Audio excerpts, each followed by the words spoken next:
అత్యంత కృప కనికరం కలిగిన మా దేవ తండ్రి, తండ్రి కూడా తండ్రి, మీ మాటలు ధ్యానించుకుంటూ తండ్రి దినాన్ని ప్రారంభించి తండ్రి మీ యొక్క వాక్యంతో తండ్రి ఎదుగుటకు తండ్రి మాకు ఇచ్చిన అవకాశానికి వందనాలు తండ్రి. తండ్రి మీ యొక్క మాటలు ధ్యానించుకొని చూడగా తండ్రి చెప్తున్న నాకు తండ్రి సముచితమైన జ్ఞానాన్ని దయచేయండి తండ్రి. వింటున్న నీ బిడ్డలు తండ్రి ప్రతి మాటను తండ్రి జాగ్రత్తగా తండ్రి విని తండ్రి హృదయంలో భద్రపరుచుకొని తండ్రి ఎప్పటికప్పుడు తండ్రి మాకు బ్రతుకులు మేము సరి చేసుకుంటూ తండ్రి మీ వాక్యం ద్వారా తండ్రి మీ పట్ల వినయ విధేయతలతో తండ్రి మేము నడుచుకుంటూ తండ్రి మా మరణ దినానికి తండ్రి ముందుగానే సిద్ధపడి ఉండి తండ్రి మాకు ఇవ్వబడిన పనులన్నీ పూర్తి చేసుకుంటూ సహాయాన్ని దయచేయండి. మాకిద్దరు జ్ఞానాన్ని నేర్పిస్తూ వాక్యంలో నడిపిస్తున్నటువంటి తండ్రి దేశాది తాతయ్య గారికి సంపూర్ణ ఆరోగ్యాన్ని, శక్తిని, బలాన్ని దయచేయండి తండ్రి. అదేవిధంగా తండ్రి మమ్మల్ని తండ్రి ముందు నడిపిస్తున్నటువంటి అధ్యక్షులైన వారిని జ్ఞాపకం చేసుకోండి తండ్రి. తండ్రి మేమంతా ఇదే విధంగా ఐక్యతతో తండ్రి మీ పనులు ఎదుగుటకు సహాయాన్ని కృపణ దయచేయమని ఈ ప్రార్థన యేసుక్రీస్తు వారి పెట్టి అడిగి పెడుకుంటాను మా కన్న తండ్రి. మరొకసారి పెద్దల కడ దేవుని మాటలు వినడానికి తండ్రి వచ్చిన దేవుని పిల్లని వారందరికీ మా ప్రభు ప్రియరక్షకులైన యేసుక్రీస్తు వారి పెట్టిన వందనాలు తెలియజేస్తున్నాను. ఇది నాన్న కొంతసేపు దేవుడు బైబిల్ గ్రంథం అందు రాయించి ఇచ్చిన మాటలు మనం ఆలోచించుకుందాం. మత్తయి సువార్త 20వ అధ్యాయం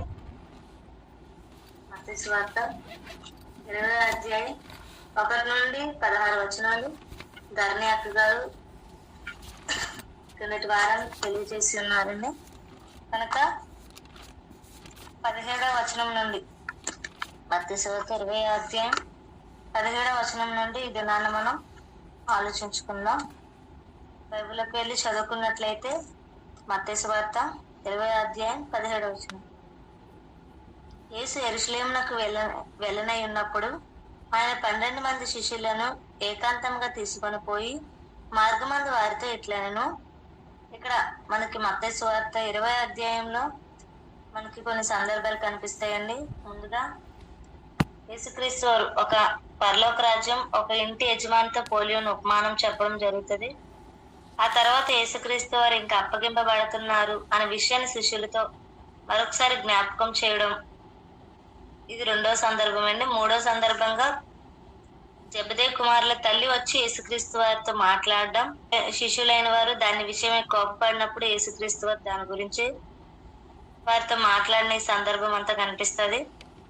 4వదిగా యేసుక్రీస్తు వారు స్వస్థపరిచిన 2 గుడ్డివారి సందర్భం మనకు కనిపిస్తుంది. ఈ 20వ అధ్యాయంలో మనకి ముఖ్యంగా 4: 1 ఉపమానం, పరలోక రాజ్యం గురించిన ఉపమానం.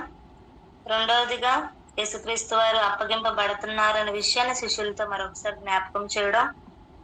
3వదిగా జెబెదయి కుమారుల తల్లి వచ్చి యేసుక్రీస్తు వారితో మాట్లాడడం. 4వదిగా గుడ్డి వారిని స్వస్థపరిచిన సందర్భం మనకు కనిపిస్తుంది. ఆల్రెడీ మన ఉపమానం కోసం లాస్ట్ వీక్ మాట్లాడుకున్నాం.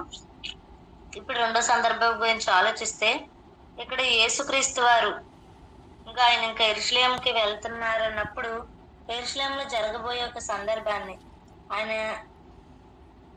ఏం జరుగుతుంది, అక్కడికి వెళ్ళిన తర్వాత ఆయన ఏ విధంగా అప్పగింపబడతాడు, ఈ విషయాన్ని తన శిష్యులతో ఏకాంతంగా ఆయన మాట్లాడడం అనేది జరుగుతుంది.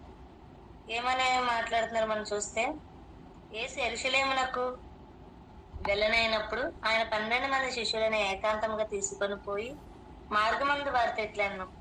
ఇదిగో యెరూషలేమునకు వెళుచున్నాము, అక్కడ మనిషి కుమారుడు ప్రధాన యాజకులకును శాస్త్రులకును అప్పగింపబడును, వారు ఆయనకు మరణశిక్ష విధించి అని చెప్తున్నారు.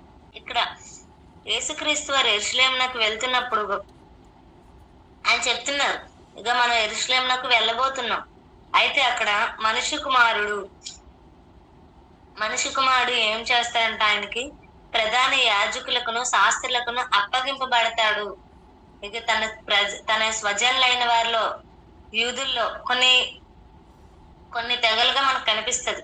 యాజకులని, ప్రధాన యాజకులని, శాస్త్రులని, సద్దుకాయులని, పరిసయ్యులని, ఇలా మనకు కనిపిస్తుంది. అయితే వారు ఈ ప్రధాన యాజకులు, ఈ శాస్త్రులు వీళ్ళు ఏం చేస్తారంట, ఆయన్ని అప్పగిస్తారు,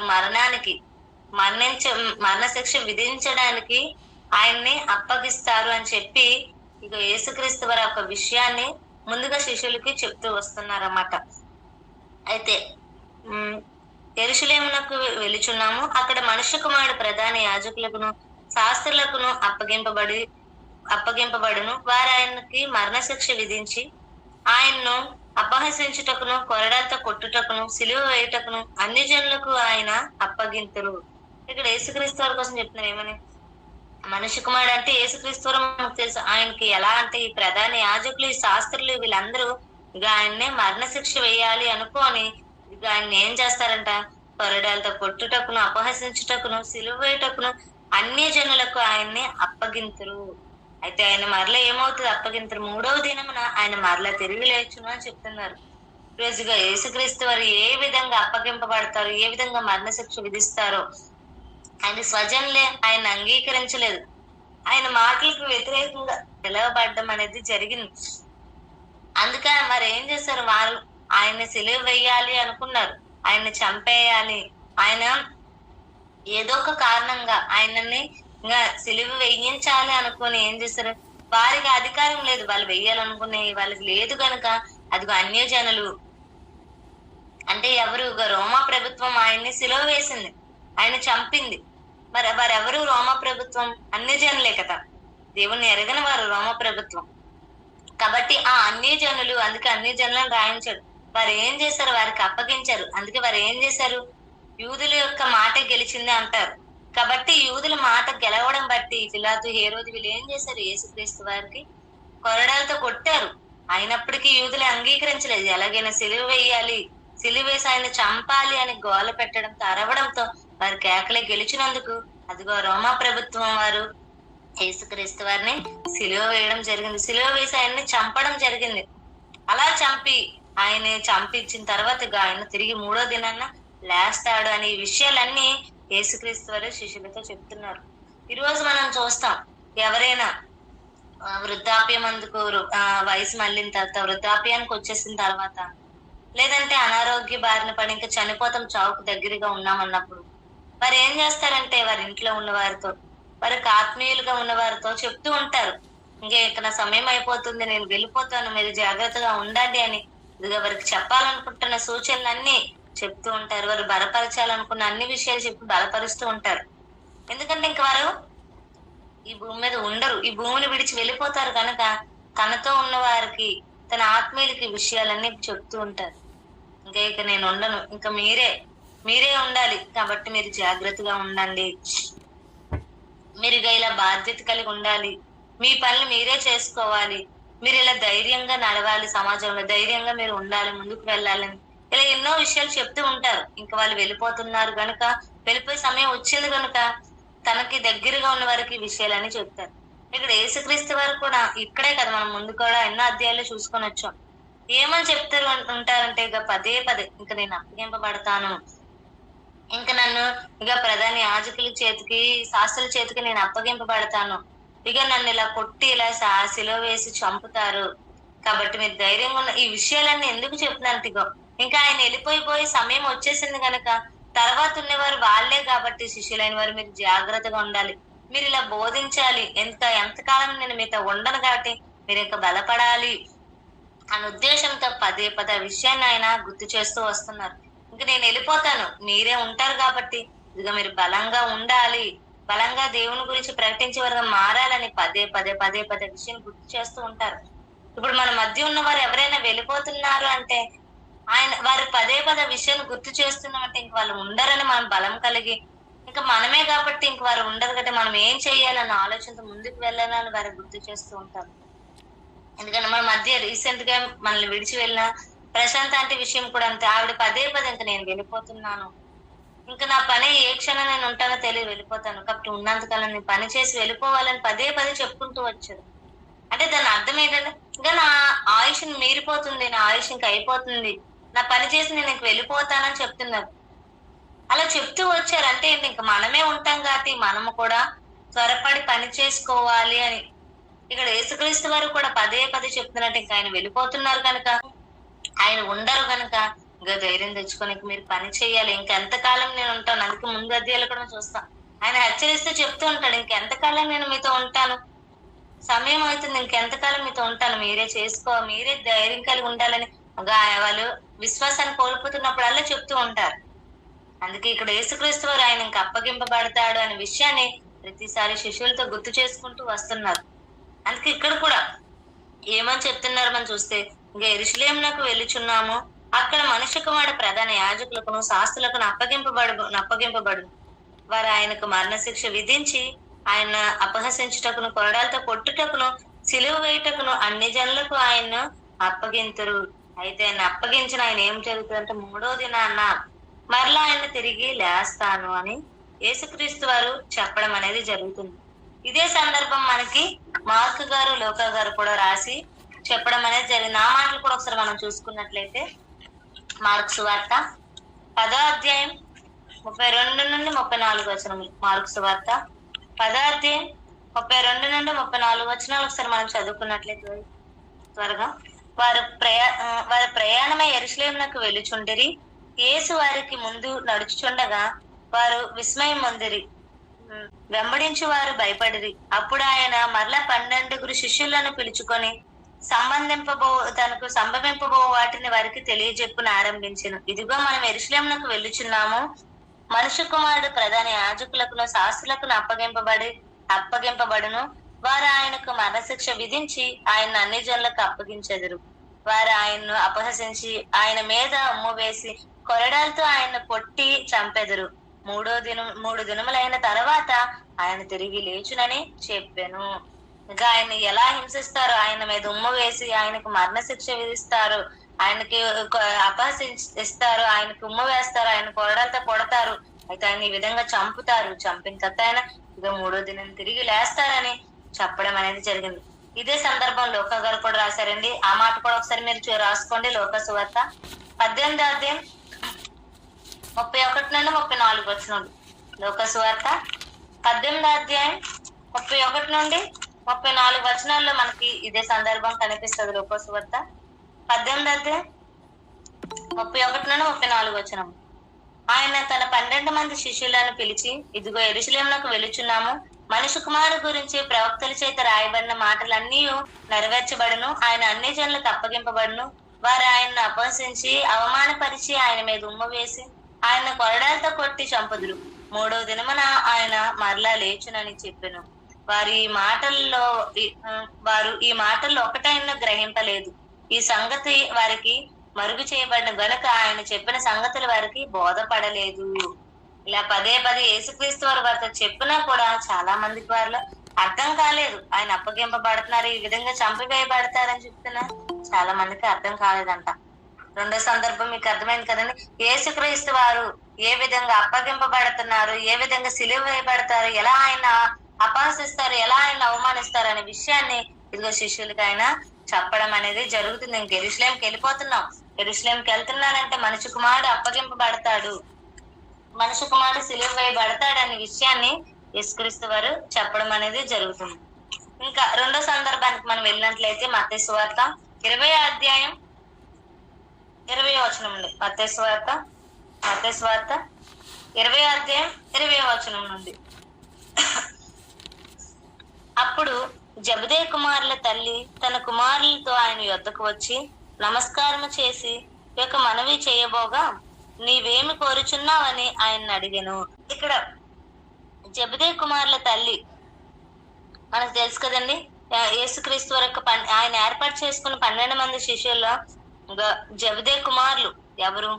జెబెదయి కుమారుడు యాకోబు, అతని సహోదరుడని యోహాను అని మనం చదువుకొని వచ్చాం. ఆ జెబెదయి కుమారులు వారి యొక్క తండ్రి యాకోబు, యోహాను యొక్క తండ్రి జెబెదయి అయితే వారి యొక్క తల్లి ఇక్కడ వచ్చి యేసుక్రీస్తు వారితో మాట్లాడుతున్నారు. ఏమని? అప్పుడు జెబెదయి కుమారుల తల్లి తన కుమారులతో ఆయన యొద్దకు వచ్చి నమస్కారం చేసి ఆయనకు మనవి చేయబోగా, యేసుక్రీస్తు వారితో మాట్లాడుతున్నప్పుడు ఆయన ఏమన్నా, నీవేమి కోరుచున్నావో ఆయన అడిగాను. అందుకామె, నీ రాజ్యమందు ఈయన 2 కుమారుల ఒకడు నీ కుడి వైపును ఒకడు నీ ఎడం వైపును కూర్చుండే సెలవిమ్మని ఆయనతో అనెను. ఇక్కడ జెబెదయి కుమారుల తల్లి వచ్చి యేసుక్రీస్తు వారితో ఏమని మనవి చేస్తున్నారండి? నీ రాజ్యమందు ఈ నా కుమారుల్లో 2 ఏమని మాట్లాడుతున్నారు? నీ రాజ్యమందు ఈ నా 2 కుమారుల్లో ఒకడు నీ కుడి వైపును ఒకడు నీ ఎడం వైపున కూర్చుండ సెలవిమ్మని ఆయనతో అనెను. ఇక నీ రాజ్యానికి ఇక ప్రభువుతో ఆవిడ మాట్లాడుతున్నారు. ఇక తండ్రి ప్రభు, ఇదిగో నీ రాజ్యానికి మీరు వెళ్ళేటప్పుడు ఇక నా ఇద్దరు కుమారులు, ఒక నీ కుడి వైపు ఒక నీ ఎడం వైపు ఉండేలాగా సెలవివ్వు అని అడుగుతున్నారు. ఎంత బాధ్యత చూసారండి ఒక తల్లికి. తన పిల్లలు ఎప్పుడు అది దేవుళ్ళు అయినా బయట అయినా గొప్ప స్థానంలో ఉండాలని ఆశపడుతూ ఉంటారు తల్లిదండ్రులు అయిన వారు. ఎంత ఆసక్తి ఉందో చూడండి. ఈరోజు దేవుడి పిల్లలకు వాక్యాన్ని నేర్పించాలని, దేవుడు జ్ఞానంలో నడిపించాలని ఎంతమంది ఆలోచిస్తున్నారు తల్లిదండ్రులుగా. అది తల్లిదండ్రుల బాధ్యత. దేవుడిచ్చిన గర్భఫలాన్ని దేవుళ్ళో ఉండాలి, పెంచాలని ఆలోచన ఉండాలి ఎప్పుడు తల్లిదండ్రులకి. ఇక్కడ ఈమె ఎంత బాధ్యత కలిగి ఉన్నారో చూడండి. పురుషులైతే అందులో స్త్రీలు పక్కనట్టండి ఆడపిల్లల్ని, కానీ మగపిల్లలు అయితే వాళ్ళు సంపాదించాలి, తల్లిదండ్రులు చూసుకోవాలి అనే ఆలోచనతో ఉంటారు తప్ప దేవుడి పనిలోకి వారికి అప్పగించాలి, దేవుడి సేవలోనే వాళ్ళు ఉంచాలని చాలా మందికి అలాంటి ఆలోచన చాలా తక్కువగా ఉంటదండి. ఇప్పుడు జెబెదయి కుమారుల తల్లి ఇక తనని చూసుకోవాలి చెయ్యాలని అనుకోవట్లేదు. తన పిల్లలు దేవుడిలో ఉండాలి, దేవుడి పనిలో ఎదగాలి. అదిగో యేసుక్రీస్తు వారితో తన రాజ్యానికి ఆయన వెళ్ళేటప్పుడు యేసుక్రీస్తు వారితో ఇక నా పిల్లలు ఇద్దరు ఆయన పక్కనే ఉండాలి అని ఆశపడుతుంది. ఆమె ఎంత ఆశ కలిగి వెళ్ళి అడుగుతుంది చూడండి యేసుక్రీస్తు. నీ రాజ్యంలో నా ఇద్దరు కుమారులుగా ఒక నీ ఎడం వైపు ఒక నీ కుడి వైపు ఉండేలాగా సెలవివ్వు అని అడుగుతున్నారండి. అందుకు యేసుక్రీస్తు ఏమని చెప్తున్నారు చూడండి 22వ వచనం. అందుకు యేసు, మీరు ఏం అడుగుచున్నారో అది మీకు తెలియదు. నేను త్రాగబో గిన్నెలోనిది మీరు త్రాగగలరా అని ఆయన అడగ్గా వారు త్రాగగలమనేరి. అందుకు యేసుక్రీస్తు వారు ఏమని చెప్తున్నారు, మీరు ఏం అడుగుతున్నారో మీకు తెలియదు. మీరు ఆశపడ్డారు, ఓకే, మీరు మంచి మనసుతో నా పిల్లలు దేవుళ్ళో ఉండాలి, ఇక తర్వాత మరణించిన తర్వాత కూడా నాతో పాటే నా పక్కనే ఉండాలి నా రాజ్యంలో అని మీరు ఆశపడ్డారు. కానీ మీరు ఏం అడుగుతున్నారో తెలియకనే అడుగుతున్నారు. మీరు ఏం అడుగుతున్నారో మీకు తెలియదు అని చెప్తున్నారు. అని చెప్తే ఏమన్నా, నేను త్రాగబో గిన్నెలోనిది మీరు త్రాగగలరా అని అడగగా వారు త్రాగగలమనేది. ఈరోజు నేను త్రాగబోయే గిన్నెలోనిది మీరు త్రాగగలరంటే త్రాగగలము అంటున్నారు. అందుకే యేసుక్రీస్తు వారు ఏమన్నా, ఆయన మీరు నా గిన్నెలోనిది త్రాగుదురు గాని నా కుడి వైపునను నా ఎడం వైపునను కూర్చుండినిచ్చుట నా వశము లేదు. నా తండ్రి చేతి ఎవరికి సిద్ధపరచబడబోనో వారికి అది దొరికినని చెప్పాను. మీరు త్రాగుతారు నా గిన్నెలోనిది, కానీ ఎక్కడ ఎవరు ఉండాలనేది నా చేతిలో లేదు అని చెప్తున్నారండి. ఇదే సందర్భం మనకి ఆ మార్క్ గారు కూడా రాయడం అనేది జరిగింది. ఇక్కడ నా గిన్నెలోని త్రాగుతారు, మీరు త్రాగగలరా అని అడుగుతున్నారంటే ఏంటి అంటే అనేది కూడా మనం ఆలోచించుకునే ముందు ఇదే మాట మార్క్ గారు కూడా రాశారు. ఆ మాట కూడా ఒకసారి మనం చూసుకున్నట్లయితే మార్క్ సువార్త 10వ అధ్యాయం 35 నుండి 45 వచనంలో, మార్క్ సువార్త 10వ అధ్యాయం 35 నుండి మనం చూసుకున్నట్లయితే, జెబెదయి కుమారులైన యాకోబు యోహాను ఆయన ఎద్దుకు వచ్చి, బోధకుడా, మేము అడుగునదెల్లా నీవు మాకు నీవు చేయగోరుచున్నామని చెప్పగా ఆయన, నేను మీకేమి చేయగోరుచున్నారని వారిని అడిగాను. వారు, నీ మహిమయందు నీ కుడి వైపున ఒకడును నీ ఎడం వైపున ఒకడును కూర్చున్నట్లు మాకు దయచేయమని చెప్పిరి. యేసు, మీరేమి అడుగుచున్నారో మీకు తెలియదు. నేను త్రాగుచున్న గిన్నెలోనిది త్రాగుటకైనను నేను పొందుచున్న బాప్తిజం పొందుటైనను మీ చేత అగునా అని వారిని అడగ్గా వారు, మా చేత అగుననిరి. అప్పుడు యేసు, నేను త్రాగుచున్న గిన్నెలోనిది మీరు త్రాగెదరు, నేను పొందుచున్న బాప్తిజము మీరు పొందెదరు గాని నా కుడి వైపునను నా ఎడం వైపునను కూర్చుండనిచ్చుట నా వశము లేదు. అది ఎవరికి సిద్ధపరచబోనో వారికి దొరికినని వారితో చెప్పాను. ఇక్కడ యేసుక్రీస్తు వారి దగ్గరికి వచ్చి వారు అడుగుతున్నప్పుడు ఆయన ఏమని చెప్తున్నారండి, ఇదిగో నా గిన్నెలోనిది మీరు త్రాగగలరా, నేను పొందినట్టు బాప్తిజం మీరు పొందగలరా అని యేసుక్రీస్తు వారికి అడుగుతున్నారు. యేసుక్రీస్తు వారు వాళ్ళతో ఆయన శిష్యులతో చెప్తున్నారు. అందుకు వారు మేము చెయ్యగలం అంటున్నారండి. అయితే వారు చెయ్యగలరు. యేసుక్రీస్తు వారు అదే అన్నారు, మీరు చెయ్యగలరు, నా గిన్నెలోంది మీరు త్రాగగలరు. అయితే మీరు త్రాగగలిగిన మీరు చేయగలిగిన ఆ పక్క స్థానాన్ని ఇవ్వడానికి అది నా చేతులు లేదు అంటున్నారు. ఇక్కడ నా గిన్నెలో త్రాగగలరు అని యేసుక్రీస్తు అంటే ఏంటి, గిన్నెలో త్రాగడం ఏంటంటే, ఇదిగో యేసుక్రీస్తు వారు ఇదే ప్రస్తావన ఆయన అప్పగింపబడిపో రాత్రి మాట్లాడుతూ చెప్తారండి. ఏమని, తండ్రి నీ చిత్తం ఉన్నట్లయితే నా గిన్నెను నా యొద్ద నుండి తీసివేయు అని మాట్లాడతారు. అంటే ఏంటి దాని యొక్క నిదర్శనం ఏంటి అంటే, ఇగో శ్రమలు, యేసుక్రీస్తు వారు ఆయన ఏ విధంగా శ్రమలు అనుభవించబోతున్నాడు, ఆయన ఏ విధంగా అప్పగింపబడతాడు, ఏ విధంగా ఆయన శ్రమపరచబడతాడు, ఏ విధంగా ఆయన ఇంకా మరణిస్తారు, ఆ విషయం ఇక గిన్నెతో పోల్చి ఆయన చెప్తున్నారు. ఆయన ఎలాగైతే మరణిస్తాడు, ఎలాగైతే శ్రమలు అనుభవిస్తున్నారో, ఆయన మన కొరకు రక్షణ అనుగ్రహించడానికి అనేకమైన శ్రమలు అనుభవించారు, అనేకమైన బాధలు అనుభవించారు, అనేకమైన కష్టాలు అనుభవించారు, అనేకమైన నిందలు అనుభవించారు. అందుకే కదండి మనం ముందు చూసుకొనొచ్చు, ఉమ్మ వేయబడతాడంట, అసహింపబడతారంట, అపహసిస్తారంట, అవమానపరచబడతారట, కొరడాలతో కొడతారంట, చివరికి సిలువ వేస్తారంట. ఇవన్నీ ఆయన శ్రమలు, ఇవన్నీ ఆయన అనుభవించబోయే శ్రమలు. అదే చెప్తుంది, ఇవన్నీ నా గిన్నెలోని మీరు త్రాగుతారు అంటే నేను అనుభవించినట్టు మీరు శ్రమలు అనుభవిస్తారు. అయితే మీరు అనుభవించిన ఇదిగో నా రాజ్యంలో నాతో పాటు నా పక్కన ఏ స్థానంలో ఉండాలనేది నా చేతిలో లేదని చెప్తున్నారు. ఈరోజు మనము కూడా ఆయన గిన్నెలోని త్రాగడానికి సిద్ధపరచబడ్డాం. ఆయన గిన్నెలోని త్రాగడానికి వచ్చాం ముందుకు ఇక బాప్తిజం ద్వారా. అదే కదండి మనం చెప్తాం. మత్తయి సువార్త 26:27 ఒకసారి చూడండి. మత్తయి సువార్త 26:27. మత్తయి సువార్త 26:27. మరియు ఆయన గిన్నె పట్టుకొని కృతజ్ఞతాస్తుతులు చెల్లించి వారికిచ్చి, దీనిలోనిది మీరందరూ త్రాగుడి, ఇది నా రక్తము, అనగా పాప క్షమాపణ నిమిత్తం అనేకుల కొరకు చిందింపబడుచున్న నిబంధన రక్తము అని చెప్తున్నారు. దీన్ని జ్ఞాపకం చేసుకొని మీరు త్రాగండి అని చెప్తున్నారు. ఈరోజు ఆయన గిన్నెలో అంది మనం త్రాగుతున్నాం అంటే ఏంటి, ఆయన ఏ విధంగా అయితే ఆయన రక్తానికి సాదృశ్యమైన ద్రాక్షారసాన్ని ఆయన గిన్నెలోని మనం త్రాగుతున్నాం. త్రాగడం అంటే ఏంటి, ఆయన రక్తాన్ని తీసుకోవడం అంటే ఏంటంటే ఇక ఆయన ఎలాగైతే భూమి మీద శరీరధారిగా ఉన్నప్పుడు అనేక మంది ఆత్మలు మన అందరికి రక్షణ అనుగ్రహించడానికి, పాప క్షమాపణ అనుగ్రహించడానికి ఎలా అయితే తన యొక్క రక్తాన్ని చిందించారో, ఎలా అయితే ఆయన శ్రమ పడ్డాడో, ఎలాగైతే ఆయన బాధలు అనుభవించి తన యొక్క ప్రాణాన్ని ఇచ్చారో, ఇదిగో ఆయన గిన్నెలో త్రాగుతున్న మనము కూడా ఏదో రొట్టె ద్రాక్షరసం తీసేసుకున్నామని కాదండి. త్రాగుతున్నాము అంటే ఆయన రక్తాన్ని తీసుకుంటున్నాం అంటే ఆయన శ్రమల్లో మనం కూడా పాలివారం అవ్వాలి. ఆయన ఎలాగైతే శ్రమ పడ్డాడో, అనేక మంది ఆత్మను తన దగ్గర చేర్చడానికి, మన అందరికీ రక్షణ అనుగ్రహించడానికి, మన పాపాల నుండి విముక్తిని దయచేయడానికి ఎలాగైతే ఆయన శ్రమలు అనుభవించారో, అదిగా ఆయన గిన్నెలో త్రాగుతున్న మనము కూడా ఆయన వల్లే మనము కూడా శ్రమలు అనుభవించాలి. మన సహోదరులను రక్షించడానికి అవసరమైతే మన ప్రాణాలు మనం పెట్టేవారుగా ఉండాలనేగా తీసుకుంటున్నాం. ఇదిగో అదే చెప్తున్నారు ఇక్కడ, ఇదిగో నా గిన్నెలోంది మీరు త్రాగుతారు, నా గిన్నెలోంది మీరు త్రాగుతారంటే ఇక శిష్యులు కూడా ఆయన వల్లే ఎన్నో శ్రమలు అనుభవించారు, ఎన్నో కష్టాలు అనుభవించారు. అందుకే చెప్తున్నారు మీరు నా గిన్నెలోంది త్రాగుతారు, అయితే మీరు త్రాగుతారు అని చెప్తున్నారు. అందుకే కదా అపోస్తులైన వారు అలానే ఆయన శ్రమలు అనుభవించారు. అదే మాట ఆయన చెప్తూ ఒకసారి మాట చూసుకున్నట్లయితే వారు ఎలా అనుభవించారో లేదా అనేది ఒకసారి మనం చూసుకున్నట్లయితే ప్రకటన గ్రంథం 1:9. ప్రకటన గ్రంథం 1:9. ప్రకటన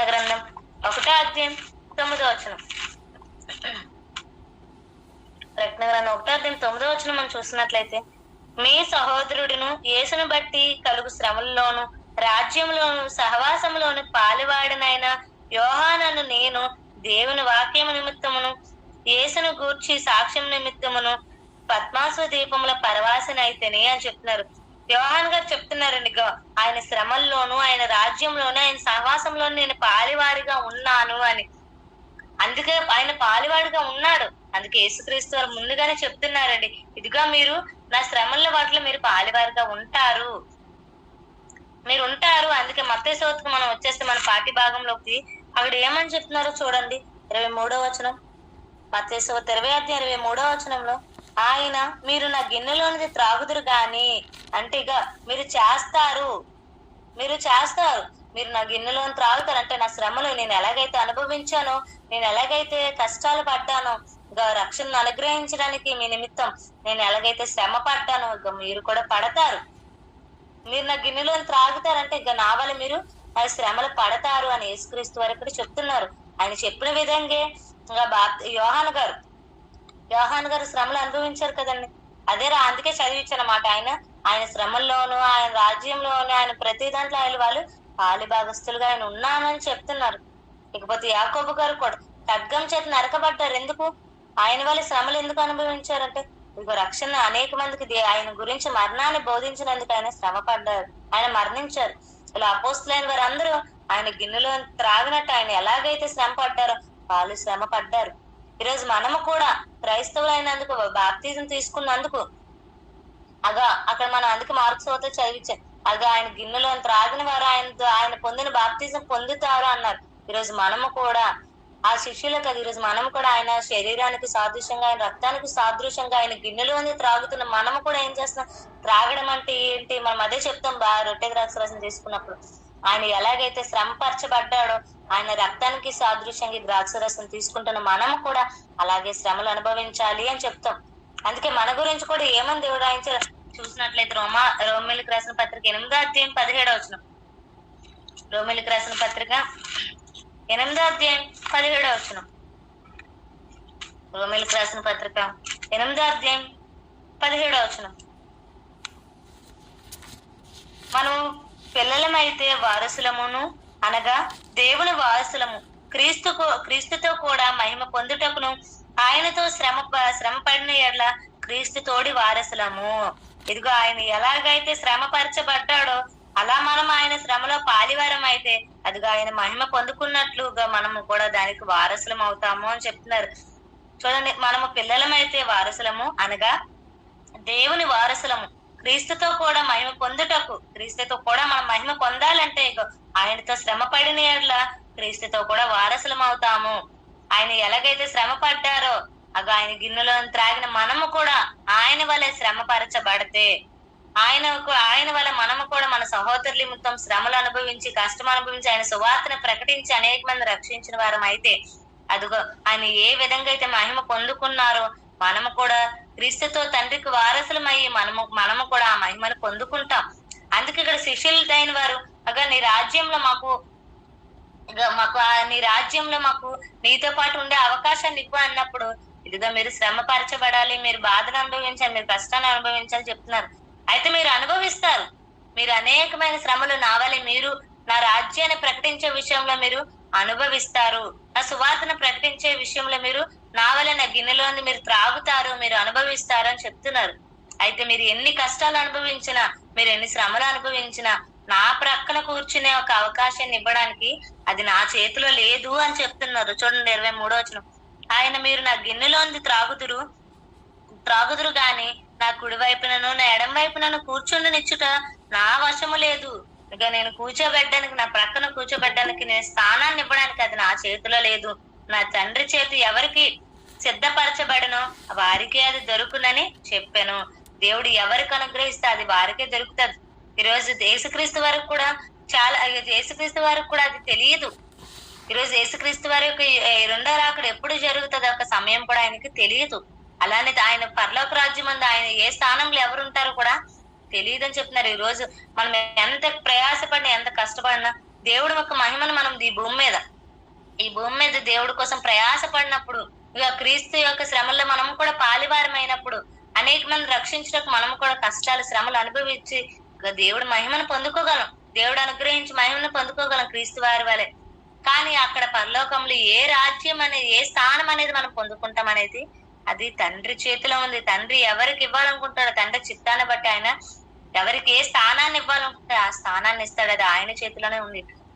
అందుకే కదా మనం ముందు ఒక ఉపమానం చూసుకొని వచ్చాం. ధర్యాక గారు చెప్పారు, ఇగో పని బట్టి యజమానుడు ఎవరికి ఏ ఫలాన్ని ఇవ్వాలనుకుంటే అది ఇస్తాడు. యజమాని చేతిలో ఉంది. అది ఎవరికి యొక్క ఎంత ఫలాన్ని ఇవ్వాలనుకుంటున్నాడు, ఎంత ఇవ్వాలనుకుంటున్నాడు, అది యజమాని చేతిలో ఉంది. పని చేయడం వరకే మన బాధ్యత. ఎవరికి ఏ స్థానం ఇవ్వాలో అది తండ్రి చేతిలో ఉంది. అందుకే యేసుక్రీస్తు వారు కూడా అదే అన్నారు, అది నా చేతిలో లేదు. మీరు కష్టపడవచ్చు, మీరు కష్టపడతారు, నాలాగా మీరు శ్రమ పడతారు, నా గిన్నెలోని మీరు త్రాగుతారు, నా రాజ్యాన్ని ప్రకటిస్తారు, నా రాజ్యాన్ని ప్రకటించే విషయంలో మీరు శ్రమలు అనుభవిస్తారు. అయితే మీరు మహిమ పొందుకుంటారు కదా. ఆ మహిమలో ఏ స్థానం అనేది అది నా చేతిలో లేదు, నా తండ్రి చేతిలో ఉంది. నా తండ్రి ఎవరికి అనుగ్రహిస్తాడు, ఎవరికి సిద్ధపరుస్తాడో ఆ యొక్క దాన్ని బట్టే ఒక స్థానాలు ఉంటాయి. ఈరోజు మనం కష్టపడిన రీతిగా పరలోకానికి వెళ్ళొచ్చు, కానీ ఆ పరలోకంలో ఏ స్థానం అనేది అది తండ్రి చేతిలో ఉంది. తండ్రి ఎవరికి ఏ స్థానం ఇవ్వాలనుకుంటాడో ఆ వారికి అది అనుగ్రహిస్తాడు అని యేసుక్రీస్తు వారు చెప్తున్నారు. అర్థమైంది కదండి ఇక్కడికి. నెక్స్ట్ 24వ వచనం. తక్కిన 10 మంది శిష్యులు ఈ మాటలు విని ఈ ఇద్దరు సహోదరుల మీద కోపపడిరి. ఎప్పుడైతే ఈ మాటలు వారు మాట్లాడారో మిగిలిన వారి అందరికి కోపం వచ్చిందంటండి. ఈరోజు అంతే కదండి. ఈరోజు మనము కూడా ఏదైనా అడిగినప్పుడు, ఏదైనా చేసినప్పుడు కోపం వస్తుంది. అబ్వియస్లీ మన పక్కన ఉన్న వారికి, మనతో ఉన్న వారికి కోపం అనేది సహజం. అయితే ఇక్కడ వారి శిష్యులు కోపాడుగా 24 వచ్చింది. తగిన 10 మంది శిష్యులు ఈ మాటలు విని ఈ ఇద్దరు సహోదరుల మీద కోపపడిరి. కనుక యేసు తన యొద్దకు వారిని పిలిచి, అన్ని జనుల అధికారులు వారి మీద ప్రభుత్వం చేయుదురనియు వారిలో గొప్పవాడు వారి మీద అధికారం చేయుదురని మీకు తెలియను. ఇంకా కోపడినందుకు చెప్తున్నారు. ఈరోజు యేసు తన యొద్దకు వారిని పిలిచి, అన్ని జనుల్లో అధికారులు వారి మీద ప్రభుత్వం చేయుదురు, వారిలో గొప్పవారు వారి అధికారుల మీద ప్రభుత్వం చేయుదురు. ఈరోజు ఎలాగైతే అన్ని జనులు ఇప్పుడు ఏదైనా ఒక స్థానంలో ఉన్నప్పుడు, ఏదైనా ఒక ప్రభుత్వంలో కానీ ఏం చేస్తారండి, ఒకరి మీద ఒకరు అధికారాన్ని చలాయిస్తారు. ఎలా అంటే ఇప్పుడు వారి ఎవరైనా ఒక అధికారంలో ఉన్నారనుకో, వారి క్రింద ఉన్న వారికి ఏం చేస్తారు, వారికి పనులు ఆదేశించడం, వారికి అది చేయండి ఇది చేయండి అని చెప్పడం, ఇలా అధికారాన్ని చూపిస్తూ ఉంటారు. అంతే కదండి. ఇప్పుడు ఏదైనా ఒక గొప్ప స్థానంలో ఉన్నాడు అనుకో, వారు ఏం చేస్తారు, వారి కింద ఉన్న ఎంప్లాయీస్ కి అది చేయండి ఇది చేయండి అని పనులు నిర్వర్తిస్తూ ఉంటారు, పనులు ఆదేశిస్తూ ఉంటాడు, ఈ అధికారాన్ని చూపిస్తూ ఉంటాడు. అయితే ఇది అన్ని జనుల్లో జరుగుతూ ఉంటది. గొప్పవాడైన వాడు ఏం చేస్తాడు, వారి కింద ఉన్న వారి పైన అధికారాన్ని చూపిస్తాడు అని చెప్తున్నారు యేసుక్రీస్తు వారు 25వ వచనంలో. వారిలో గొప్పవారు వారి మీద అధికారం చేయుదురు. అన్ని జనుల్లో ఏం జరుగుతుందంటే, ఇక గొప్పవాడు ఏం చేస్తాడు, వారి కింద ఉన్న వారి పైన అధికారాన్ని చూపిస్తాడు. అది సహజంగా ఇది బయట జరుగుతున్న ఒక ప్రక్రియ. ఎవరైనా అధికారంలో ఉన్నప్పుడు ఏం చేస్తారు, ఖచ్చితంగా వారికన్నా కింద ఉన్న వారి పైన ఆ అధికారాన్ని చూపిస్తారు. ఇక మీరు ఆ పని చేయాలి ఈ పని చేయాలి, మీరు ఎలా ఉండాలి అని, ఇవన్నీ ఉద్యోగాలు చేసే వరకు ఇది బాగా తెలుస్తుంది. అయితే ఇక్కడ యేసుక్రీస్తు వారు అది చెప్తూ ఏమని మాట్లాడుతున్నారు చూడండి. 25వ వచనం. గనుక యేసు తన యొద్దకు వారిని పిలిచి, అన్ని జనుల అధికారులు వారి మీద ప్రభుత్వం చేయుదురని వారిలో గొప్పవారు వారి మీద అధికారం చేయుదురని మీకు తెలియను.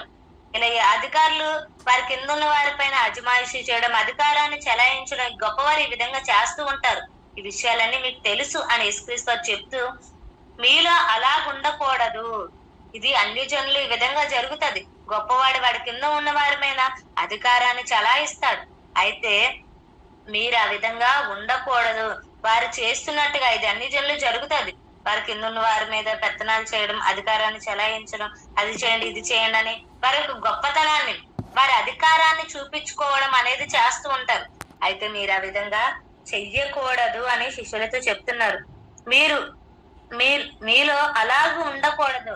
మీరు ఎవడు గొప్పవాడై ఉండగోరునో వాడు మీ పరిచారకుడై ఉండవలను. మీరు ఎవరు గొప్పవాడై ఉండాలనుకుంటున్నాడు వాడు ఏం చేయాలంట, మీలో ఎవడు గొప్పవాడై ఉండగోరునో వాడు మీ పరిచారకుడై ఉండవలను. మీలో ఎవడు ముఖ్యుడై ఉండగోరునో వాడు మీ దాసుడై ఉండవలను. మీలో ఎవరు గొప్పవారై ఉండాలనుకుంటున్నారో, ఎవడు ముఖ్యుడై ఉండాలనుకుంటున్నాడో వాడు ఏం చెయ్యాలట, వాడు పరిచారకుడై ఉండాలి, వాడి ముందు దాసుడుగా ఉండాలి అని చెప్తున్నారు. ఈరోజు ఏదైనా ఒక అధికారం, ఈరోజు ఎందుకు ఈ మాటలు ప్రస్తావిస్తున్నారు యేసుక్రీస్తు వారు అంటే, ఇది మనుషుల్లో ఉన్న తత్వం అలాంటిది. ఒక అధికారం వచ్చిందంటే, ఒక గొప్ప స్థానానికి వెళ్ళామంటే మనం వెంటనే మనకు ఒక ఇది వచ్చేస్తుంది, మనం గొప్పవారము అని. మనుషుల యొక్క తత్వం ఇలాంటిదండి. ఏదైనా ఒక బాధ్యత కానీ, ఏదైనా ఒక అధికారం కానీ, ఏదైనా ఒక గొప్ప స్థానానికి వెళ్ళగానే పని చేయడానికి ఇష్టపడమండి, అధికారాన్ని చూపించాలనుకుంటాం. మీరు అది చెయ్యండి, మీరు ఇది చెయ్యండి, మీరు ఎలా ఉండండి అని పని చెయ్యించాలనుకుంటారే తప్ప పని చేయడానికి ఇష్టపడం. ఇది మనుషుల్లో ఉన్న తత్వం అలాంటిదే.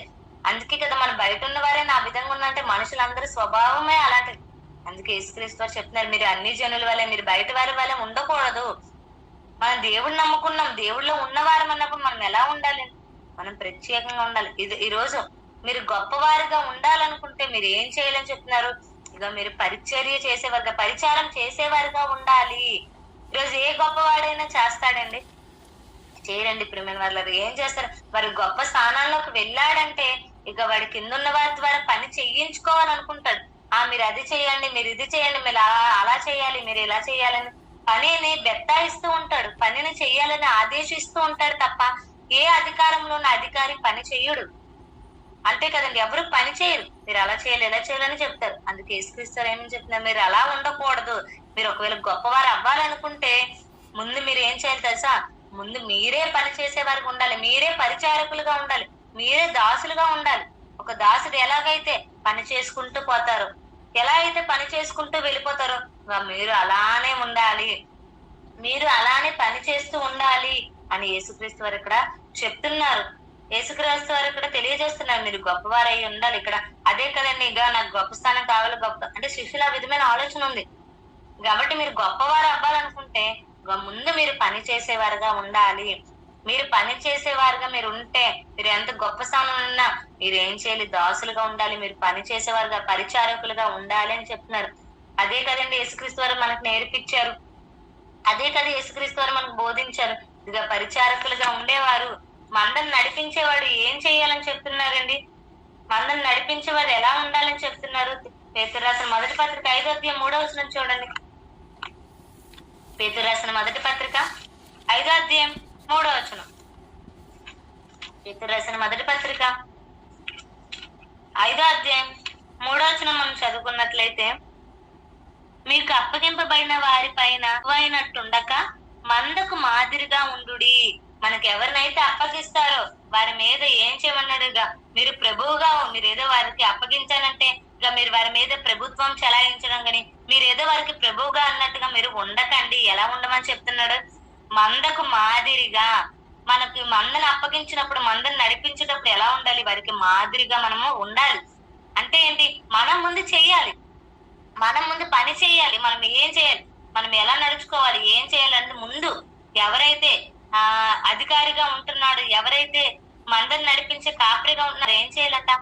ముందు వారు మందకి మాదిరిగా ముందు పని చేయాలి.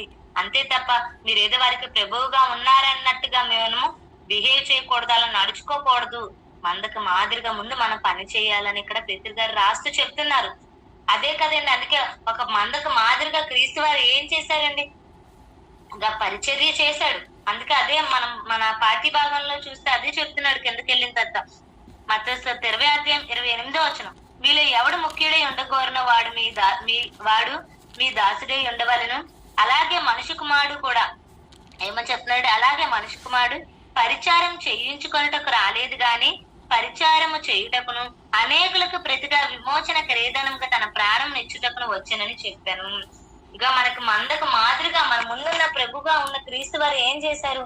ఇదిగో అనేక మందికి ఆయన గొప్పవాడే ఉన్నాడని చెప్పి, ఇక దేవుడు కుమారుడు, దేవుని బయలుపరిచిన వాడు, దేవుడు అసలు అంటే ఎవరు, ఆయన మనకు తండ్రిని ఈ విషయాలన్నీ తెలియజేసి మనకు రక్షణ అనుగ్రహించడానికి వచ్చారు క్రీస్తు వారు. మరి మన అందరికీ పెద్దగా గొప్ప స్థానంలో ఉన్నాడని యేసుక్రీస్తు వారు ఎలా ఉన్నారని చెప్తున్నానండి? ఇక ఆయన పరిచారకుడుగా, నేను పరిచర్య చేయించుకోవడానికి, దేవుడు కుమారుడు కదా, నేను సేవలు అనుభవించడానికి, సేవ చేయించుకోవడానికి నేను రాలేదు. మనిషి కుమారుడు పరిచారము చేయించుకోవటానికి రాలేదు కానీ పరిచారము చేయడానికి వచ్చారు, పరిచారం చేయడానికి వచ్చారు. అందుకే కదా యేసుక్రీస్తు వారు ఎలా ఉండాలి ఏంటనేది ప్రతిదీ ఆయన ముందుగా మందకు మాదిరిగా ఆయన ఉండి చేశాడన్ని. ఎలా చెయ్యాలి, ఎలా మాట్లాడాలి, ఎలా సేవ చేయాలి, ఎలా ఆయన బ్రతకాలని ప్రతిదీ ఆయన చేశాడు. ఆయన పరిచర్య చేయించుకుంది, ఆయన చేశాడు, ఆయన చేసి చూపించాడు.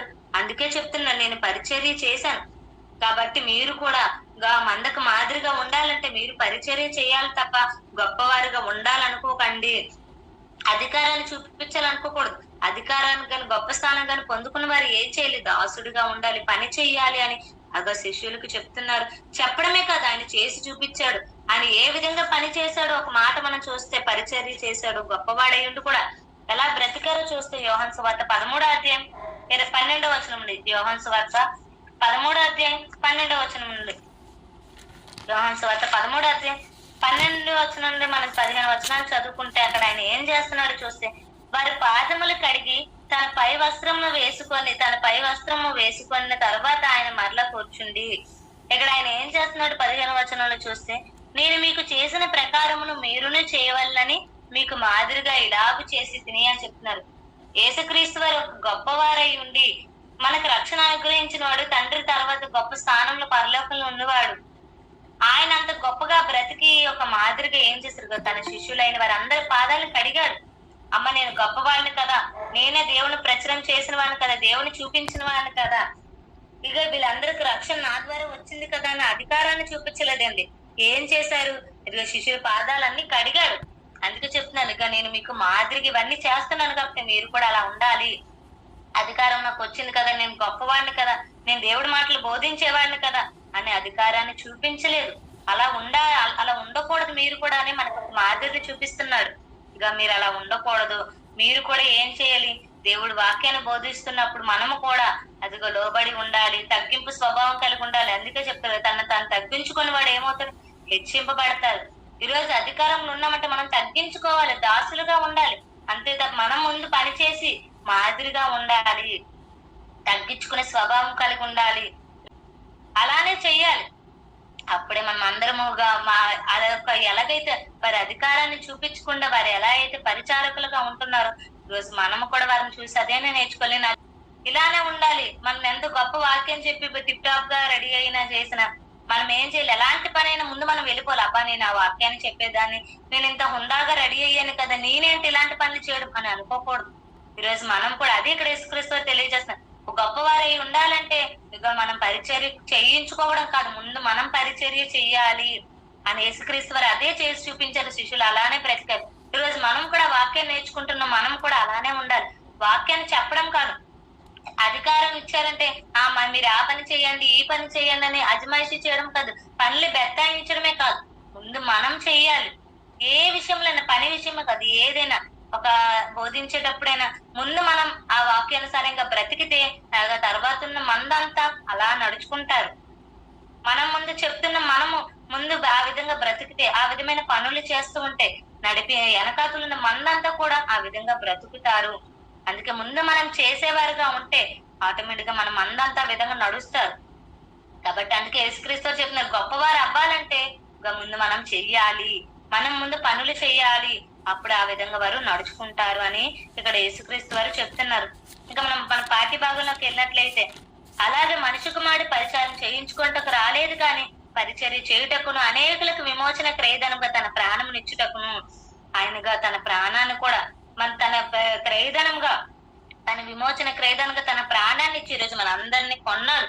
తన రక్తం ద్వారా మనందరికీ పాప విముక్తిని దయచేసి పాపంలో ఉంటున్న మనల్ని తన రక్తం ద్వారా మళ్ళీ కడిగి కొని తండ్రికి వారసులుగా మళ్ళీ చేశాడు.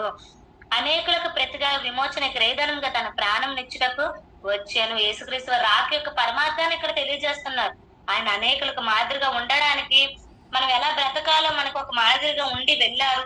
చివరికి మనల్ని రక్షించడానికి తన ప్రాణాన్ని ఇచ్చారు. అందుకే ఆయన వచ్చారనే విషయాన్ని తెలియజేస్తున్నారు.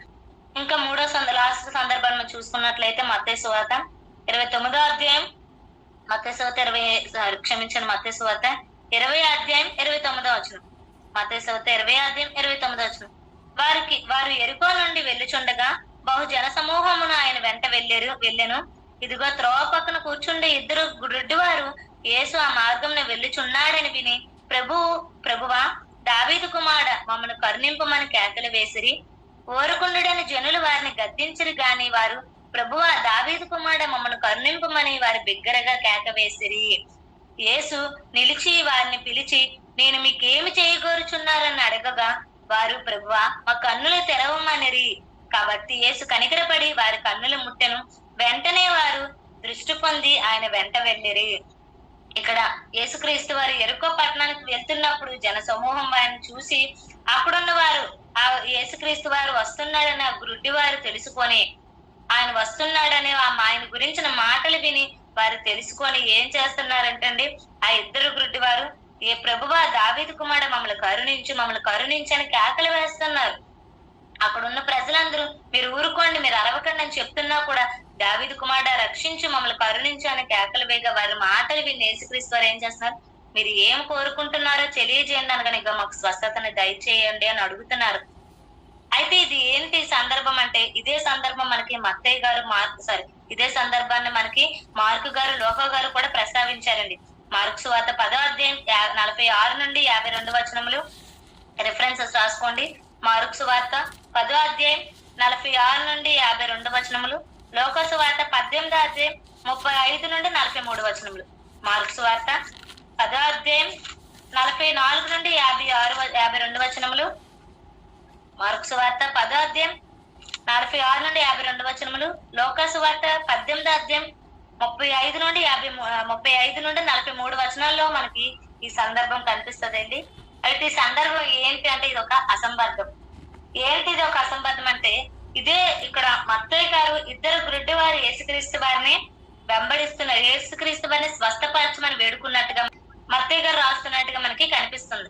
అయితే లోకా గారు మార్కు గారు ఇదే సందర్భాన్ని ఏ విధంగా రాస్తున్నారంటే మనం ఒకసారి ఆ మాట చూసుకున్నట్లయితే మార్క్స్ వార్త 10వ అధ్యాయం 46 వచనం. వారు వెరుకో పట్టణంకు వచ్చిరి.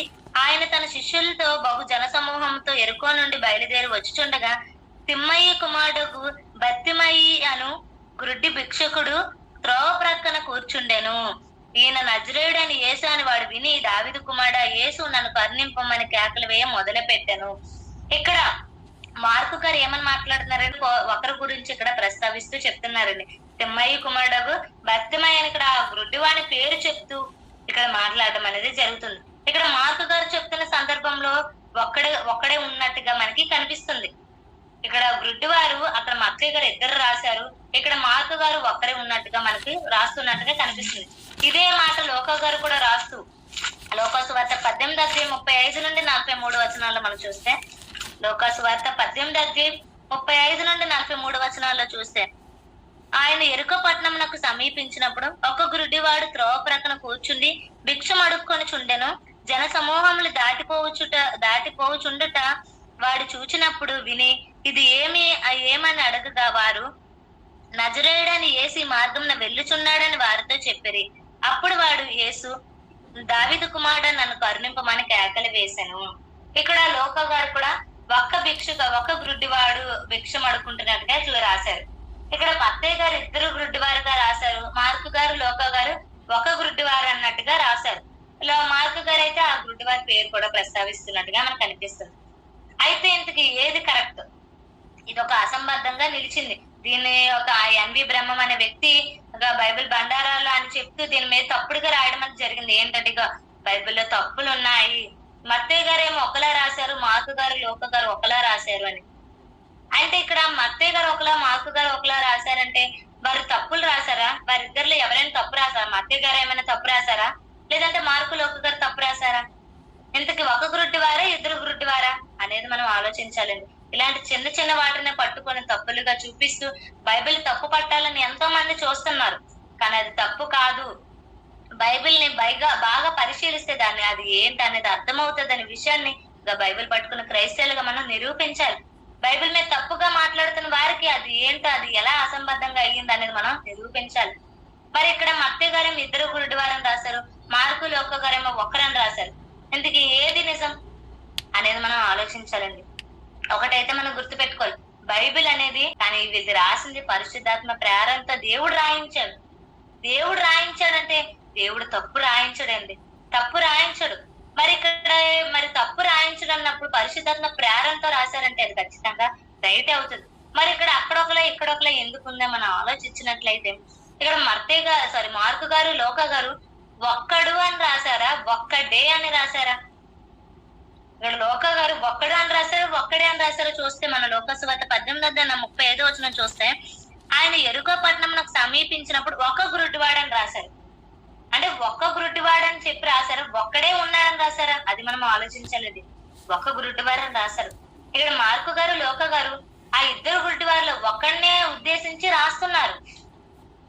ఈ రోజు మనము ఏదైనా సందర్భాన్ని వివరించినప్పుడు ఈరోజు క్లాస్ ఎలా అయింది అండి అని అడిగినప్పుడు మరి ఏం చెప్తారండి? అదో మాధురి ఇలా క్లాస్ చెప్పింది, ఈ మాటలు చెప్పిందని చెప్తారు. అంటే అక్కడ మీరు వారి యొక్క సందర్భాన్ని మీరు ఏం చెప్పాలనుకుంటున్నారో అదే చెప్తారు. ఆమె ఎలా చెప్పింది, ఏం చెప్పిందని, అక్కడ ఎంతమంది వచ్చారు, క్లాసుకి ఎవరెవరు అటెండ్ అయ్యారు, ఆ క్లాస్ మధ్యలో ఎవరెవరు మాట్లాడారు, ఇవన్నీ చెప్తారా? లేదండి. మనం ఏం చెప్పాలనుకున్నాం ఆ సందర్భాన్ని బట్టి అదే చెప్తాం. అక్కడ మిగతావి జరిగినా కూడా అవన్నీ మనం ప్రస్తావించాం, అంతే కదండి. ఇప్పుడు సెమినార్కి వెళ్తాము, అక్కడ క్లాస్ ఎలా జరిగింది, తాత ఏం చెప్పారంటే మనం అదే చెప్తాం. చాలా బాగా చెప్పారు, వాక్యాన్ని ఇది చెప్పారు, వాక్యంలో ఇవి ప్రస్తావించారని దానికోసమే మనం మాట్లాడతాం. అంతేగాని మంది వచ్చారు, సెమినార్ లో భోజనాలు ఎలా ఉన్నాయి, సెమినార్ లో రూమ్ ఎక్కడ జరిగింది, మనం అక్కడ ఏం చేసాం, ఇవన్నీ మనం చెప్పాం. అక్కడ ఏది అవసరమో అదే చెప్తాం.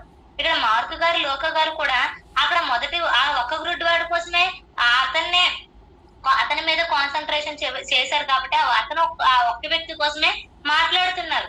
ఆ ఒక్క వ్యక్తి కోసమే అతను ఏం చేశాడో, అతను ఎలా స్వస్థపరచబడ్డాడో ఆ ఒక్క వ్యక్తినే ఫోకస్ చేశారు గట్ట ఒక్క వ్యక్తి కోసమే వారు ప్రస్తావించి చెప్తున్నారు. అంతే తప్ప మరొక వ్యక్తి లేడని కాదు. మత్తయ్య గారు ఆ ఇద్దరు గురించి ఫోకస్ చేశారు కాబట్టి ఇక ఇద్దరు గుడ్డి వారు ఇలా స్వస్థత పొందుకున్నారు, ఇలా అరిచారు, ఇలా ఆయన వస్తున్నప్పుడు స్వస్థపరచమని అడిగారు కాబట్టి ఇద్దరిని ప్రస్తావిస్తూ చెప్తున్నారు. ఎందుకంటే మత్తయ్య గారు ఇద్దరి మీద ఫోకస్ చేశారు, ఇద్దరి గురించి చెప్పాలనుకున్నారు కదా ఇద్దరిని ప్రస్తావించారు. కానీ మార్కు గారు, లోక గారు కేవలం ఆ ఒక్కడి గురించి చెప్పాలనుకున్నారు కాబట్టి ఆ ఒక్కడి గురించే ప్రస్తావించారు. అందుకే మార్కు గారు ఆ ఒక్కడిని ఫోకస్ చేశారు కాబట్టి ఆ ఒక్కడి పేరు ప్రస్తావించి మరి చెప్తున్నారు. ఆ ఒక్కడి పేరు ప్రస్తావించి అతని పేరేంటి, అతను ఏ బాధతో బాధపడుతున్నాడో, ఎలా వేడుకుంటున్నాడో, ఏ విధంగా స్వస్థపరచబడ్డాడో అవన్నీ చెప్తున్నారు. ఆ ఒక్క వ్యక్తిని ఫోకస్ చేశారు కాబట్టి ఈ రోజు మనము కూడా ఏదైనా ఒక సందర్భం మాట్లాడేటప్పుడు దేని గురించి మాట్లాడతాం అదే చెప్తాం. అక్కడ జరిగినవన్నీ మనం ప్రస్తావించలేదని చెప్పి అక్కడ ఏమి జరగలేదని కాదు కదా, అంతే కదండి. అందుకే మీకు ఎగ్జాంపుల్ చెప్పాను. ఈరోజు ఏదైనా ఒక విషయాన్ని మనం మాట్లాడుతున్నప్పుడు ఆ విషయమే చెప్తాం, అలా చెప్పలేదని చెప్పే చుట్టుపక్కల ఏం జరగలేదని కాదు. ఈరోజు క్లాస్ కోసం మీరు చెప్తున్నప్పుడు క్లాస్ కోసమే మాట్లాడతారు వాళ్ళు, కానీ అక్కడ మిగతా వాళ్ళు ఎవరు రాలేదనా, మిగతా వాళ్ళు ఎవరు లేరనా, ఎంతమంది వచ్చారు కదండి. అంటే మనం దేని కోసం ఫోకస్ చేస్తామో, దేని గురించి మనం చెప్పాలనుకుంటాం అదే చెప్తాం. ఇక్కడ మార్కు గారు, లోక గారు ఒకరి కోసమే చెప్పారంటే ఆ ఒక్కరినే వారు ఫోకస్ చేశారు, ఒక్కరి కోసమే చెప్పాలనుకున్నారు కాబట్టి వాళ్ళ కోసమే చెప్పారు. మిగతా వారి కోసం చెప్పలేదంటే వారు లేరని కాదు. అందుకే వారు ఒక్కడని రాశారు కానీ ఒక్కడే ఉన్నాడని రాయలేదు. ఒక్కడే ఉన్నారంటే మిగతా వాళ్ళు ఉండొచ్చు, ఉన్నారనే కదా. అదే మనం ఆలోచించాలి, అంతే తప్ప తప్పుగా చూడాలనుకోకూడదు. మత్తయ్య గారు రాశారంటే అక్కడ ఇద్దరు గుడ్డి వారు ఉన్నారు కాబట్టి రాశారు. మార్క్ గారు అది రాయలేదంటే లేరని కాదు, వారు ఒక్క వ్యక్తిని ఫోకస్ చేశారు కాబట్టి ఒక్క వ్యక్తి కోసమే రాశారు. ఇదే అసంబద్ధం మనం కిందటి సంవత్సరం 2024లో మీకు చెప్పాను. ఇదే సందర్భాన్ని, ఇదే ఎలాంటి ఒక అసంబద్ధాన్ని మీకు చెప్పాను. ఇద్దరు దెయ్యం పట్టిన వ్యక్తుల్ని యేసుక్రీస్తు వారు స్వస్థపరచడం, వారిని పందుల గుంపులోకి ఆయన పంపించడం అనేది జరిగింది. అక్కడ కూడా సేమ్ ఇలానే మార్కు గారు, లోక గారు ఒక దెయ్యం పట్టిన వాడు అన్నట్టుగా రాయడం, మత్తయ్య గారు ఇద్దరు దెయ్యం పట్టిన వాడు అన్నట్టుగా రాయడం అనేది చెప్పాను. అక్కడ కూడా మార్కు లోక గారు ఒక్కడి మీద ఫోకస్ చేసేటప్పుడు ఒకరి కోసమే చెప్పారు. మత్తయ్య గారు ఇద్దరి మీద ఫోకస్ చేసేటప్పుడు ఇద్దరు గురించి చెప్పారు. అంతే తప్ప అక్కడ తప్పుగా ఏం రాసిలేదు, ఏం మర్చిపోలేదు. మార్కు గారు, లోక గారు మరొక వ్యక్తిని మర్చిపోయారు అనడానికి లేదు. వారు ఒకరి మీద ఫోకస్ చేశారు, ఒకరి కోసం రాశారు. ఈ మత్తయ్య గారు ఇద్దరి మీద ఫోకస్ చేశారు కాబట్టి ఇద్దరు గురించి రాశారు. అంతే తప్ప ఒకరే ఉన్నారని కాదు, ఇద్దరు ఉన్నారు. ఇద్దరు గుడ్డి వారే స్వస్థత పొందుకున్నారు. కాబట్టి ఈ విషయాన్ని మీరు అర్థం చేసుకుంటారని కోరుకుంటున్నానండి. మరొకసారి ఆ సందర్భం చదువుకొని ముగించుకుందాం. వారు యెరికో నుండి వెళ్ళుచుండగా బహు జన సమూహం ఆయన వెంట వెళ్ళను. ఇదిగో త్రోవ పక్కన కూర్చుండి ఇద్దరు గుడ్డివారు యేసు మార్గంలో వెళ్ళుచుండగా విని, ప్రభువా దావీదు కుమారుడు మమ్మల్ని కరుణింపమని కేకలు వేసిరి. ఊరుకుండని జనులు వారిని గద్దించిరి గాని వారు, ప్రభువా దావీదు కుమారుడు మమ్మల్ని కరుణింపమని వారి బిగ్గరగా కేకలు వేసిరి. వేసు నిలిచి వారిని పిలిచి, నేను మీకేమి చేయగోరుచున్నారని వారిని అడగగా వారు, ప్రభువా మా కన్నులు తెరవమని అడిగిరి. కాబట్టి యేసు కనికరపడి వారిని కన్నులు ముట్టెను. వెంటనే వారు దృష్టి పొంది ఆయన్ని వెంబడించని స్వస్థత పొందుకున్నారు. వేడుకొని స్వస్థత పొందుకున్న తర్వాత ఆయన్ని వెంబడించారు, ఆయన్ని అనుసరించారు. మనకి అది కావాలి, అది తీసుకోవాలి. మేలు పొందుకున్న తర్వాత ఆయన మార్క్ గారు రాస్తారు, మేలు పొందుకున్న తర్వాత వారు స్వస్థత పొందుకున్నందుకు దేవుడికి కృతజ్ఞతాస్తుతులు చెల్లించారు. ఈ రోజు మనం కూడా మేలు పొందుకున్న తర్వాత కృతజ్ఞతాస్తుతులు చెల్లించాలి. లాస్ట్ టైం నాకు అదే మెసేజ్ చెప్పారు, కృతజ్ఞతాస్తుతులు చెల్లించాలి. దేవుడి ద్వారా మేలు పొందుకున్నప్పుడు అలా చెల్లించి వారు దేవుడిని వెంబడించారు. అది మనం తీసుకోవాలి, ఎంతమంది అనేది కాదు. కాబట్టి మీకు అర్థమైంది అనుకుంటున్నాను. మత్తయి సువార్త 20 అధ్యాయంలో ఉపమానం కనిపిస్తుంది, ధర్ని అక్క గారు చెప్పారు. తర్వాత యేసుక్రీస్తు వారు ఆయన అప్పగింపబడుతున్నారని, ఇక నేను ఇంకా అప్పగింపబడతాను కాబట్టి మీరు ఇంకా ఎలా అప్పగింపబడతారు ఏంటన్న విషయాలు శిష్యులకి ముందుగానే చెప్పడం. తర్వాత జబదే కుమారుల తల్లి వచ్చి యేసుక్రీస్తు వారి దగ్గర ఉన్న స్థానాన్ని ఆయన కుడివైపు ఎడవైపు తన పిల్లలకి ఇమ్మని అడగడం. అది ఎవరికి దేవుడు అనుగ్రహిస్తాడో పని చేయొచ్చు, నాలా కష్టపడచ్చు, కానీ దేవుడు ఎవరికి ఇవ్వాలనుకుంటారో వారికి ఆయన ఇస్తాడు. అది నా చేతిలో లేదని యేసుక్రీస్తు వారు చెప్పడం. తర్వాత మనం ఎంత గొప్ప స్థానంలో ఉన్నా తగ్గించుకుంటూ మందకు మాదిరిగా దాసులుగా పరిచర్య చేసేవారుగా ఉండాలనే విషయాన్ని నేర్చుకున్నాం. తర్వాత ఇద్దరు గుడ్డివారిగా స్వస్థత పొందుకున్నారు. ఇద్దరు గుడ్డివారు స్వస్థత పొందుకొని దేవుని కృతజ్ఞతాస్థుతులు చెల్లించి తర్వాత క్రీస్తుని వెంబడించి పనిలో ఉన్నట్టుగా మనకి కనిపిస్తుంది. ఈ 3 సందర్భాలు మీకు అర్థమయ్యాయి అనుకుంటున్నాను. ఒకటి యేసుక్రీస్తు వారికి ఆయన అప్పగింపబడుతున్నారు, ఏ విధంగా అప్పగింపబడతారు, ఏ విధంగా శ్రమపరచబడతారు అనే విషయాలు చెప్పడం. తర్వాత జబదే కుమార్ తల్లి ఆయన పక్కన యేసుక్రీస్తు వారి పక్కన స్థానం ఆయన కుమారుల కోసం అడగడం. పరిచర్య చేసిన మనం తగ్గించుకొని ఉండాలి, పరిచారకులుగా ఉండాలని నెక్స్ట్ ఇద్దరు గుడ్డి వారి సందర్భాన్ని మనం చూసాం.